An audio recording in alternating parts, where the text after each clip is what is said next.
একটা রিল বা ভিডিও দেখলাম, লাইভ দেখলাম হয়তো, যে চিরঞ্জিত বলে একজন মানুষ কিছু অ্যাক্টরকে ঠকিয়েছেন, টাকা নিয়েছেন, তার বদলে সেখানে গিয়ে তারা ঝামেলা করছেন।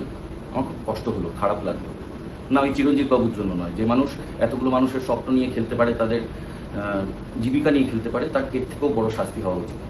আসলে আমার কষ্ট হলো, দেখুন আমি স্বীকার করি বা না করি, আমি তো বিজয়গড়ের ছেলে, কালীগঞ্জের অনেকটা কাছে, এবং আমার যেহেতু নাটকের ব্যাকগ্রাউন্ড, বাবা নাটক করতেন, আমি অন্তত ইন্ডাস্ট্রি বিষয়ে অনেক কিছু জানতাম। আমি জানতাম যে এখানে টাকা দিয়ে কাজ করা যায় না, এখানে উল্টো টাকা পাওয়া যায়। হয়তো 100 টাকা দেবে প্রথম কাজে, খুব কম দেবে, হয়তো যাতায়াত ভাড়াটুকু দেবে, কিন্তু টাকা নেবে না কেউ, টাকা দেবে। আর কিন্তু আমাদের সময় থেকে আমি আমাদের বন্ধুদের, যারা হয়তো মফস্বল থেকে এসেছে বা দূর থেকে এসেছে বা হয়তো কলকাতাতেই থেকেছে কিন্তু ইন্ডাস্ট্রির খবর অত জানে না, ঠকতে দেখেছি। তখন সোশ্যাল মিডিয়া ছিল না, কিন্তু ঠকানোর রাস্তা অনেক ছিল। তখন এখন যেটা উত্তম কুমার মেট্রো স্টেশন, তখন টালিগঞ্জ মেট্রো স্টেশন নাম ছিল, তার বাইরে যে কত ঢপের ছবি তৈরি হতো মিথ্যে মিথ্যে কথা দিয়ে, কত ছেলে মেয়েকে ওখানে জমা করে কত লোক ঠকাতো। আর সেই যুগটা এখন ফেসবুকের মধ্যে দিয়ে বা সোশ্যাল মিডিয়ার মধ্যে দিয়ে লোক ঠকানো শুরু হয়েছে।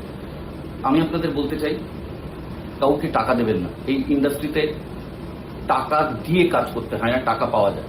1, 2, টাকা নেওয়ার আরেকটা নিয়ম হচ্ছে, আপনাদেরকে বলা হয় আর্টিস্ট ফোরামের কার্ডের জন্য একটা বিশাল টাকা লাগে। 1 হচ্ছে আর্টিস্ট ফোরামের কার্ডের জন্য কোনো বড় টাকা লাগে না।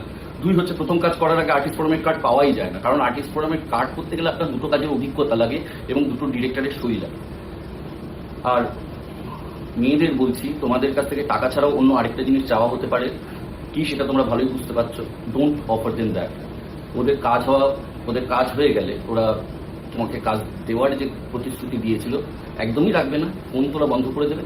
আর দ্বিতীয়ত, তুমি যদি কম্প্রোমাইজ অফার করতে থাকো, তুমি তোমার জেন্ডারের জন্য লড়াইটা কঠিন করে দিচ্ছ, কারণ তুমি উদাহরণ তৈরি করছো মার্কেটে যে এভাবেও কাজ পাওয়া যায়।